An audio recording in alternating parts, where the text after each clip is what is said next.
Genèse 44. Joseph ordonna à l'intendant de sa maison: remplis les sacs de ces hommes d'autant de vivres qu'ils peuvent en contenir, et remets l'argent de chacun à l'entrée de son sac. Tu mettras ma coupe, la coupe d'argent, à l'ouverture du sac du plus jeune, avec l'argent de son blé. L'intendant exécuta les ordres de Joseph. Le lendemain matin, dès qu'il fit jour, on laissa partir ces gens avec leurs ânes. Ils venaient de quitter la ville et n'en étaient pas encore bien loin quand Joseph dit à son intendant: va, poursuis ces gens. Quand tu les auras rejoints, tu leur demanderas: pourquoi avez-vous rendu le mal pour le bien? Pourquoi avez-vous volé la coupe dont mon maître se sert pour boire et pour lire les présages? Vous avez mal agi.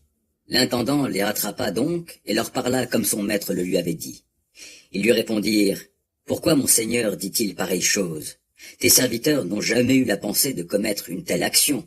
Nous t'avons rapporté du pays de Canaan l'argent que nous avons trouvé à l'ouverture de nos sacs.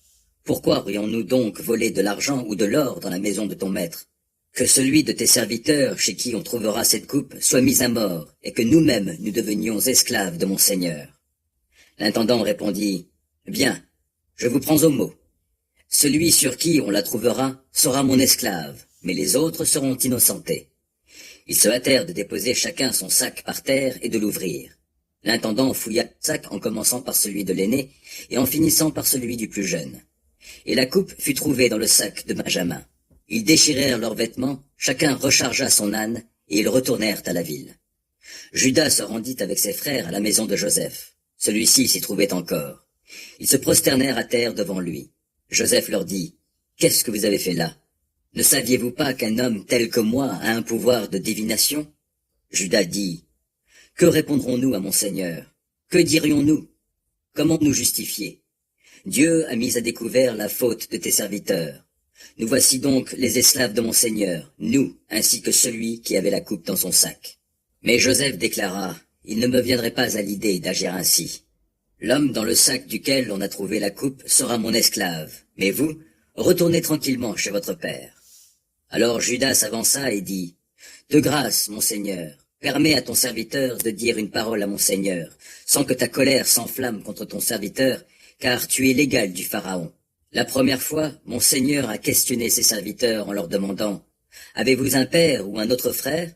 Et nous avons répondu à notre Seigneur: nous avons un père âgé et un jeune frère qui lui est né dans sa vieillesse et dont le frère est mort. Celui-ci est le seul fils qui soit resté de sa mère et son père l'aime. Tu as commandé à tes serviteurs: amenez-le-moi pour que je le voie de mes propres yeux. Nous avons répondu à mon Seigneur: le jeune garçon ne peut pas quitter son père, sinon celui-ci en mourra. Alors tu as déclaré à tes serviteurs: si votre jeune frère ne vient pas avec vous, vous ne serez plus admis en ma présence. Lorsque nous sommes revenus auprès de ton serviteur, mon père, nous lui avons rapporté les paroles de mon Seigneur. Et lorsque notre père a dit: retournez là-bas pour nous acheter quelques vivres, nous lui avons répondu: nous ne pouvons y retourner qu'à la condition d'emmener notre jeune frère, car s'il n'est pas avec nous, nous ne serons pas admis auprès de cet homme. Alors ton serviteur, mon père, nous a dit: vous savez vous-même que ma femme m'a donné 2 fils. Le premier, parti de chez moi, a été, je pense, dévoré par une bête sauvage, et jusqu'à ce jour, je ne l'ai plus revu. Vous prenez encore celui-ci pour l'emmener loin de moi. S'il lui arrive malheur, vous me ferez mourir de douleur à mon grand âge. Maintenant donc, si je retourne auprès de ton serviteur, mon père, sans ramener avec nous le jeune homme auquel il est tellement attaché, quand il verra que le garçon n'est pas là, il mourra, et tes serviteurs seront responsables de l'avoir fait mourir de douleur dans son grand âge. Car moi, ton serviteur, j'ai pris la responsabilité du jeune homme devant mon père. Je lui ai dit: si je ne te le ramène pas, je serai pour toujours coupable envers mon père. Maintenant donc, je te prie, permets à ton serviteur de rester comme esclave de mon Seigneur, à la place du jeune homme, et qu'il reparte avec ses frères. Comment pourrais-je retourner chez mon père sans le garçon? Ah, que je ne sois pas témoin du malheur qui frapperait mon père.